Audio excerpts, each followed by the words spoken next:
बिस्मिल्लाहिर्रहमानिर्रहीम। अस्सलाम वालेकुम नादरीन, आप यूट्यूब चैनल देख रहे हैं। मैं इमरान खान। नादरीन, पहली खबर तो ये है कि बुशरा बीबी को रात गए अस्पताल मुंतकिल किया गया और उनकी आंख का ही प्रॉब्लम है। उन्हें अस्पताल ले जाया गया, कुछ देर उनको दाखिल रखा गया और बाद में खबर आई कि उन्हें वापस शिफ्ट कर दिया गया है अडयाला जेल में। अब ये एक मामूल बना लिया गया है, यानी वो एक खातून है, ना उनकी फैमिली को आगाह किया जाता है, ना उनके वकला को आगाह किया जाता है। बस जेल से अमला उन्हें उठाता है, सिक्योरिटी साथ लगाता है और जब दिल करता है लेकर चला जाता है। अब वो उन्हें अस्पताल में लेकर गए हैं। यहाँ पे इस किस्म की सिचुएशन में रात गए, कोई इमरजेंसी है, क्या सूरत हाल है, इसके बारे में किसी को कुछ पता नहीं है। उनकी फैमिली अलग से परेशान है और पाकिस्तान तहरीक इंसाफ भी इसके ऊपर एहतजाज कर रही है। अब इमरान खान के साथ ये ज़्यादतियों की तो इंतहा है ना। याद है आपको, बिलावल की फुप्पो को एक दिन रात के वक्त एक जगह से दूसरी जगह शिफ्ट किया गया था और रात का वक्त नहीं था, वो भी शाम का वक्त था। तो बिलावल ने चीख चीख के गला फाड़ दिया था और पूरे पाकिस्तान के अंदर कोहराम मच गया था कि एक खातून को रात के वक्त फैमिली की इजाज़त के बगैर और प्रोटोकॉल्स के बगैर और फलानी चीज़ के बगैर आप कैसे मूव कर सकते हैं। तो यहाँ बुशरा बीबी को उठाया जाता है जनाब, उनको ले जाते हैं अस्पताल में, वहाँ एडमिट करवाते हैं, वहाँ से उनका इलाज करवाते हैं, उनको वापस अडयाला जेल में छोड़ जाते हैं। और ये एक नॉर्मल प्रैक्टिस है, इसको अब कोई ऐसी चीज़ समझा नहीं जाता पाकिस्तान में कोई बड़ा हो रहा है। आसिम मुनीर साहब ने ना पाकिस्तान में बहुत सारी चीज़ें नॉर्मलाइज कर दी हैं जो पहले हमें लगता था कि ये नहीं होंगी। और देखें, आहिस्ता आहिस्ता पाकिस्तान उस तरफ जा रहा है जिस तरफ शुमाली कोरिया जा चुका है। शुमाली कोरिया में किम जोंग उन की हुकूमत है और जिस तरीके से वो वहाँ पे निज़ाम को कंट्रोल करता है, कभी आप स्टडी करें, वैसे मैं उस पर एक वीडियो बनाऊँगा, आपको अंदाज़ा हो जाएगा कि कितनी खौफनाक ज़िंदगी वहाँ के लोग गुजार रहे हैं। तो पाकिस्तान आहिस्ता आहिस्ता शुमाली कोरिया वाली साइड पे या उसी तरह के तर्ज अमल में पाकिस्तान की जो मौजूदा रजीम है वो उस तरफ पाकिस्तान को लेकर जा रहा है। और हम ये होता हुआ अपनी आंखों के सामने देख रहे हैं, जैसे इन्होंने अदालतों को कंट्रोल किया, बाकी सारी चीज़ों को किया। अब जिस पॉलिटिकल पार्टी ने इस लड़ाई को लड़ना था, उनका लीडर जेल में, इमरान खान तो मुकाबला कर रहा है। मैंने पिछले वीलॉग में भी आपको बताया कि इमरान खान इनसे हार नहीं मानेगा। उसने कहा कि मैं इनसे हार नहीं मानूंगा। उसने कौम से वादा किया था, आज के दिन तक, इस वक्त तक इमरान खान ने अपना वादा पूरा किया और इमरान खान ने आसिम मुनीर से किसी किस्म की कोई शिकस्त तस्लीम नहीं की। और इमरान खान ने कहा था कि मुझे डरा हुआ देखना इनकी हसरत रह जाएगी। ये इमरान खान से इतना डरते हैं कि इमरान खान जेल में है और आसिम मुनीर साहब ने आर्मी चीफ होने के बावजूद एक्सटेंशन ले लिया। ये खौफ नहीं है तो और क्या है। पाकिस्तान तहरीक इंसाफ अगर इमरान खान के नुक्ता नज़र पे चलती तो शायद कोई नतीजा निकल भी आता, लेकिन तहरीक इंसाफ किसी और तरफ चल पड़ी है। जो भी आता है वो इक़्तिदार की भूल भुलैयों में गुम हो जाता है। पहले अली अमीन गंडापुर थे, अब सुहेल आफरीदी हैं और ऐसा दिखाई देता है कि सुहेल आफरीदी ने भी पाकिस्तान तहरीक इंसाफ के कारकुनों में मायूसी फैला दी है। उनकी कबूलियत तो हो गई है, यानी अब वफाकी वज़रा उनकी तारीफ़ करते हैं जो पहले बहुत सख्त उनके ख़िलाफ़ थे। अब दूसरी हुकूमतें भी उनकी तारीफ़ करती हैं जो पहले उनके ख़िलाफ़ थे। अब कोई इस्टेब्लिशमेंट या DG ISPR वगैरह भी उनके ख़िलाफ़ कोई बात नहीं करते। फिर ड्रोन हमलों के हवाले से इमरान खान का जो सख्त मौक़िफ़ था अब वो सुहेल आफरीदी ने तब्दील कर दिया।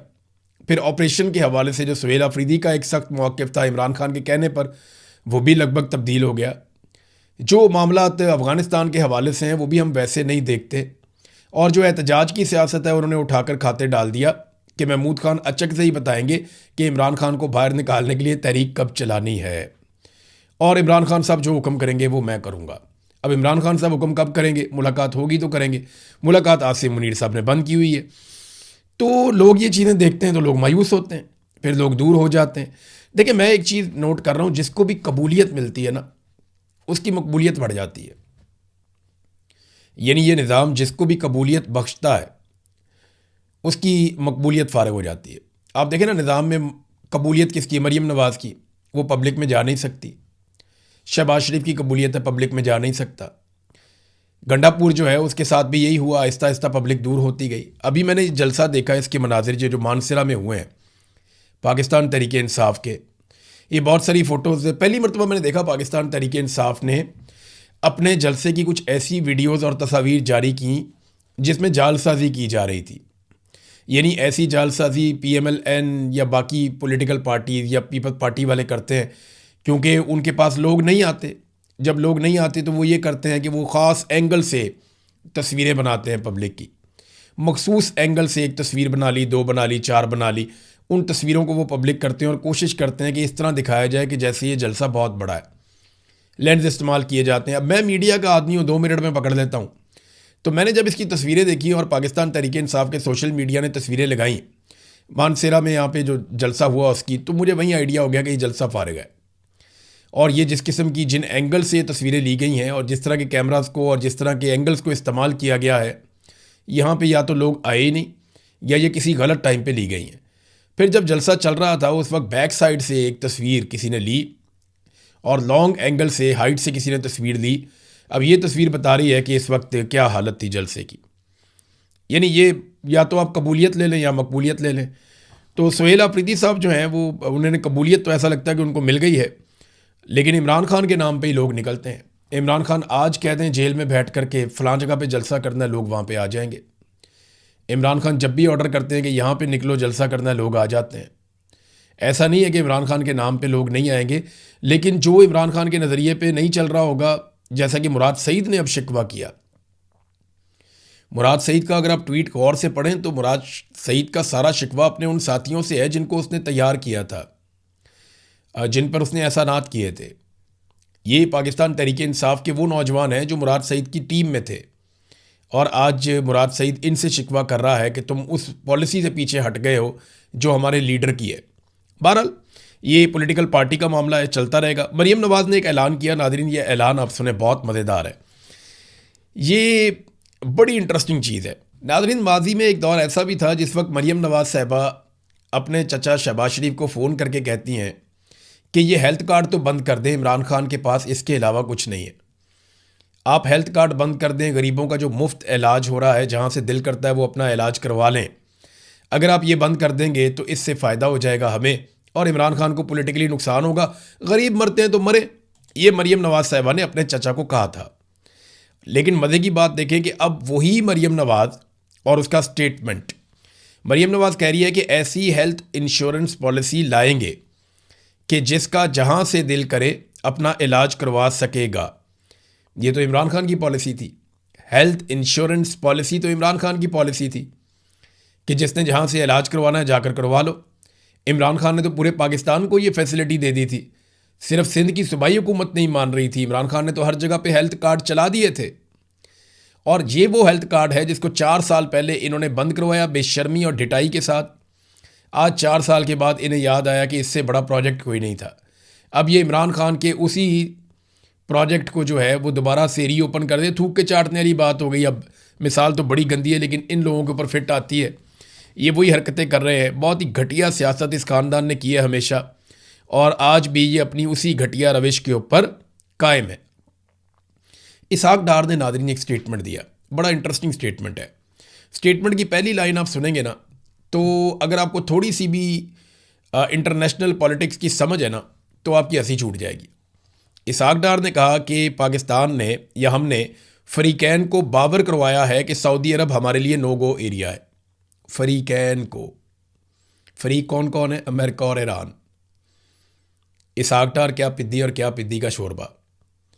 वो ये कहता है कि मैंने फरीकैन को बताया कि सऊदी अरब हमारे लिए नो गो एरिया है, इधर कोई ना जाए वरना हम लड़ पड़ेंगे।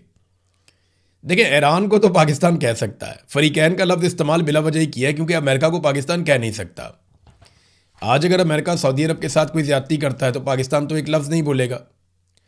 आपको याद है मोहम्मद बिन सलमान के बारे में कितने घटिया अल्फाज बोले कुछ अर्सा पहले डोनाल्ड ट्रंप ने, तो उसके ऊपर एक लफ्ज़ नहीं बोला पाकिस्तान के वज़ीर आज़म ने या वज़ीर ख़ारजा ने, बोल भी नहीं सकते।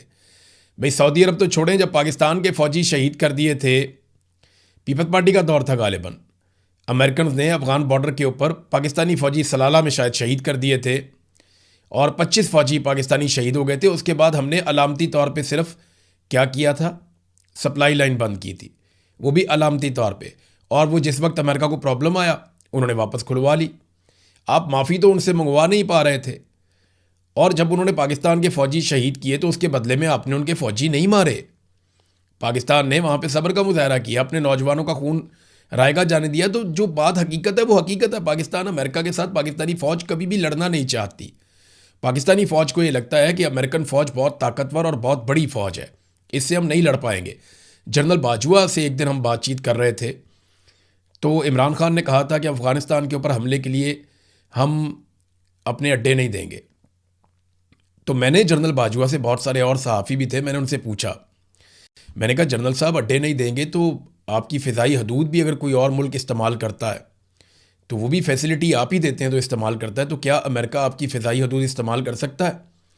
तो बाजवा साहब ने कहा आपको पता है उनकी फ़िज़ाई ताकत कितनी है, वो कितनी बुलंदी से आते हैं, उनकी कैपेसिटी क्या है, क्या हमारी वो कैपेसिटी है, क्या हम ये कर सकते हैं? तो जनरल बाजवा ने ऐसी बातें की कि वहाँ पे लोग डर गए, परेशान हो गए कि यार ये तो अमेरिका से इतना डरते हैं, इनकी तो हवा निकली हुई है। तो पाकिस्तान ने कोई बदला नहीं लिया था अमेरिका से, जब पाकिस्तानी फ़ौजियों को अमेरिका ने शहीद कर दिया था अफ़गान बॉर्डर के ऊपर। तो ये जो पैगाम इसहाक डार ने दिया है, ये सिर्फ वो कहते हैं ना, कहना तीनू तो सुनाना नू, यानी ये इन्होंने एक्चुअली फ़रीक़ैन का लफ्ज़ इस्तेमाल किया, हिफ्ज़ मा तक़द्दुम। एक्चुअली तो ये पैगाम ईरान को है कि अगर दोबारा लड़ाई होती है तो सऊदी अरब वाल तुसी मुँह नहीं करना। सऊदी अरब अगर कुछ करता भी है तो आपने अपना दिल बड़ा रखना, क्योंकि सऊदी अरब से आप लड़ेंगे तो हम आपके साथ लड़ेंगे, क्योंकि हमने सऊदी अरब से पैसे ले लिए हैं। नाज़रीन, अभी कुछ आहिस्ता आहिस्ता रिपोर्टें आना शुरू हो गई हैं। यहाँ पे एक रिपोर्ट है मेरे पास जो छपी है वाशिंगटन पोस्ट में, और वाशिंगटन पोस्ट ने इस खबर को तहकीकाती तौर पे छापा है। देखिए, पाकिस्तान में फ़र्ज़ करें आप पाकिस्तान इंडिया की लड़ाई हो जाए, पाकिस्तान अफगानिस्तान की लड़ाई हो जाए, पाकिस्तान का मीडिया जो है वो कभी भी रियल रिपोर्ट शाया नहीं कर सकता ISPR की मर्ज़ी के बगैर। आपको देखना पड़ता है, चाहे जितना मर्ज़ी नुकसान हो, जो मर्ज़ी हो, आप हक़ाइक़ को छाप नहीं सकते। अमेरिका में ये खूबी है कि वहाँ का मीडिया जो है, अगर अमेरिका को मार पड़ी है तो वो भी बताता है, अमेरिका का नुकसान हुआ है तो वो भी बताता है, दूसरे का नुकसान हुआ है तो वो भी बताता है। इसे आज़ाद मीडिया कहते हैं। तो अब जो अटैक हुआ ईरान की जानिब से अमरीकी तनसीबात पर, उसमें वाशिंगटन पोस्ट की ये रिपोर्ट कहती है कि हमने सैटेलाइट तस्वीर के ज़रिए से और दीगर ज़राए से जो सारी इन्फॉर्मेशन इकट्ठी की है, जो अमरीकी फ़ौजी तनसीबात को नुकसान पहुंचा है वो अमरीकी हुकूमत के दावों से कहीं ज़्यादा है। और ये इंकशाफ किया है वाशिंगटन पोस्ट ने अपनी तहकीकाती रिपोर्ट में। अमरीकी अखबार वाशिंगटन पोस्ट की जानिब से जारी करदा सैटेलाइट तस्वीर की तज्ज़ियाती रिपोर्ट के मुताबिक मशरिक़ वस्ता में जंग के आगाज़ से अमरीकी फ़ौजी तनसीबात पर ईरानी फ़िज़ाई हमलों में कम अज़ कम 228 स्ट्रक्चर्स या तनसीबात को तबाह किया गया या उन्हें नुकसान पहुंचाया गया, जिसमें बड़ा कीमती फ़ौजी साजो सामान था। हैंगर्स भी थे, बैरक्स भी थीं, ईंधन के डिपो थे, तैयारे थे, अहम रेडार थे, मवासलाती और फ़िज़ाई दिफाई आलात, ये सारे निशाना बने थे। इन हमलों में नुकसानात अमरीकी हुकूमत के दावों या इससे पहले जो रिपोर्ट किए गए नुकसानात हैं उससे कहीं ज़्यादा है। यानी जो अमेरिका ने कहा नुकसान उतना नहीं हुआ, बल्कि नुकसान उससे कहीं ज़्यादा हुआ है। अमेरिका अपना नुकसान छुपा रहा है, इसीलिए डोनाल्ड ट्रंप शायद दोबारा ईरान के साथ लड़ना भी नहीं चाहते। ईरान ने बहरहाल जो अमेरिका ने तजावीज़ दी हैं उनके जवाब में वापस पाकिस्तान को बता दिया है कि इन तजावीज़ पे ईरान का रद्द-ए-अमल क्या है। ये बाकायदा ईरान की वजारत ख़ारजा के तर्जुमान ने स्टेटमेंट जारी किया और उन्होंने कहा जी कि जो अमेरिका की जानिब से तजावीज़ हमारे तक पहुँची हैं, हमने पाकिस्तान को अपने मौक़िफ़ से उन तजावीज़ के बारे में आगाह कर दिया है। डोनाल्ड ट्रंप का जो दावा ना बहुत अजीबो गरीब है।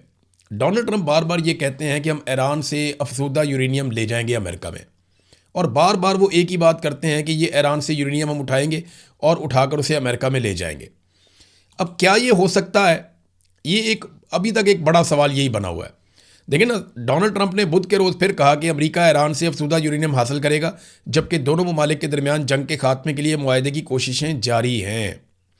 सहाफ़ियों ने जब उनसे पूछा कि अमेरिका ये काम कैसे करेगा, तो सदर ट्रंप ने दोबारा यही जवाब दिया कि हम उसे हासिल कर लेंगे, यानी यूरेनियम को हम अमेरिका में ले आएंगे।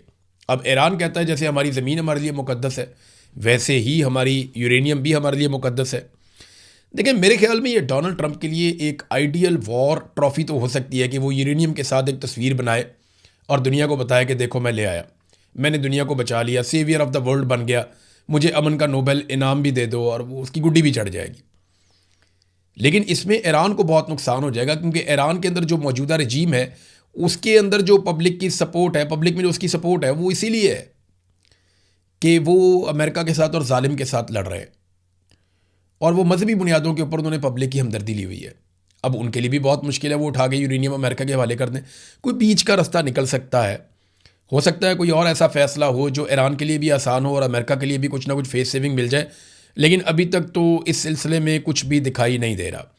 ईरान ने शुक्रिया अदा किया तमाम जो जहाज़ों के कप्तान थे उनका भी, और साथ साथ जो जहाज़ों के मालिक हैं उनका भी, कि आबना हुर्मुज़ के ज़वाबित की तामील की उन सारों ने, और उन्होंने ताउन किया ईरान के साथ, बल्कि वो अमेरिका के साथ उन्होंने ताउन नहीं किया। नए प्रोटोकॉल्स के तहत आबना हुर्मुज़ से जो गुजरने वाले तमाम जहाज़ हैं उनको महफूज रास्ता दिया जाएगा, ये ईरान ने ऐलान किया है। इसके अलावा एक और काम भी किया, ईरान ने पर्शियन गल्फ़ स्ट्रेट अथॉरिटी की वेबसाइट भी लॉन्च कर दी है। बाकायदा पहले अथॉरिटी बनाई कि पैसे कैसे वसूल करने हैं, कहाँ से कैसे जहाज़ जाएंगे, उन्हें कैसे गाइड किया जाएगा। अब उसकी एक वेबसाइट भी ईरान ने लॉन्च कर दी है। अच्छा, इसमें ना एक कालीबाफ ने स्टेटमेंट दिया, जो बात मैंने आपको एक दिन पहले कही थी ना, ये लगभग वही बात है कि डोनाल्ड ट्रंप ने पूरी कोशिश की कि सारी दुनिया के जहाज़ों को लेकर एक ही दफ़ा आबना हुर्मुज़ में से गुजरे। जब 100 के करीब 150 के करीब जहाज़ गुजरेंगे तो ईरानी उन जहाज़ों को बम मारने से डरेंगे। वो ये सोचेंगे कि इन सारे जहाज़ों को अगर हमने बम मारे तो पूरी दुनिया इकट्ठी होकर हमारे ऊपर हमलावर हो जाएगी। ये डोनाल्ड ट्रंप का मंसूबा था, लेकिन ईरान ने कहा जी हम मारेंगे। तो लोगों ने डोनाल्ड ट्रंप पे भरोसा नहीं किया, तो अब कालीबाफ ने भी ट्वीट करते हुए कहा, ट्रस्ट मी ब्रदर, मेरे भाई मुझ पे भरोसा करो। ऑपरेशन ट्रस्ट मी ब्रदर की नाकामी के बाद दोबारा शुरू हो गया है ऑपरेशन जालसाजी, यानी अब दोबारा से डोनाल्ड ट्रंप जालसाजी करेगा।